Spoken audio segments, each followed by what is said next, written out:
கர்த்தருக்கு மிகவும் பிரியமானவர்களே, கிறிஸ்து இயேசுவின் நாமத்தினாலே நீங்கள் வாழ்ந்து சுகமாயிருப்பீர்களாக என்று சொல்லி உங்களை வாழ்த்துகிறேன். எப்படி இருக்கிறீங்க? நல்லா இருக்கிறீங்களா? ஆண்டவர் நம்மை ஒவ்வொரு நாளும் அற்புதமாய் நடத்துகிறார் இல்லைங்களா? நம்முடைய தேவைகளை சந்திக்கிறார், நம்மை போக்கிலும் வருத்தையும் நம்மை பாதுகாக்கிறார். அவர் நமக்கு உண்மையுள்ளவரா இருக்கிறார், நம்மை நேசிக்கிறார். நாம அவருக்கு உண்மையுள்ளா இருக்கணும், அவரை நம்ம நேசிக்கணும். சரிங்களா? அவர் எதை வெளிப்படுத்த விரும்ப சொல்லுகிறார் நம்முடைய வாழ்க்கையில? வாசிக்கலாமா? அப்போஸ்தலர் 2ஆம் அதிகாரம் 22ஆம் வசனம் இப்படியா சொல்லுது. இஸ்ரவேலரே, உங்க பேரை போட்டுக்குங்க, நான் சொல்லும் வார்த்தைகளை கேளுங்கள். நீங்கள் அறிந்திருக்கிறபடி நசரனாகிய இயேசுவை கொண்டு தேவன் உங்களுக்குள்ளே பலத்த செய்கைகளையும் அற்புதங்களையும் அடையாளங்களையும் நடப்பித்து அவைகளினாலே அவரை உங்களுக்கு வெளிப்படுத்தினார் என்று சொல்லப்பட்டிருக்குது. இன்றைக்கு நாம் யாரை வெளிப்படுத்துறோம்? இயேசு கிறிஸ்துவை வெளிப்படுத்துறோமா? சற்று யோசித்து பாருங்க. கண்ணை மூடி, நான் யாரை வெளிப்படுத்துறேன்?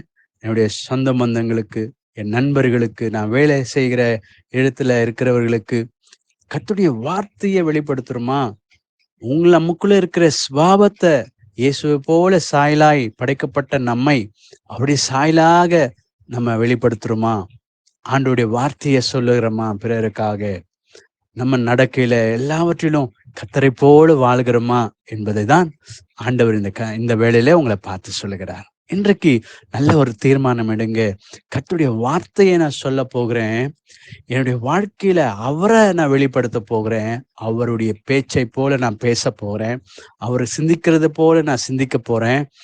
அவர் எனக்குள்ள என்னென்ன காரியங்கள் வைத்திருக்கிறாரோ அவரை போல நான் மாற விரும்புகிறேன். மற்றவர்களுக்கு இயேசுவை என் மூலியமா வெளிப்படுத்த விரும்புகிறேன், அறிமுகப்படுத்த விரும்புகிறேன். இன்றைக்கு தீர்மானம் பண்ணுங்க. ஸ்கூல் படிக்கிற பிள்ளைகளா இருக்கட்டும், காலேஜ் படிக்கிறவங்களா இருக்கட்டும், வேலை செய்றவங்களா இருக்கட்டும், வயதானவர்கள் யாரா இருக்கட்டும், இன்றைக்கு தேவனுடைய வார்த்தைய வெளிப்படுத்துங்க. இயேசுதான் உண்மையுள்ள ஆண்டவர்.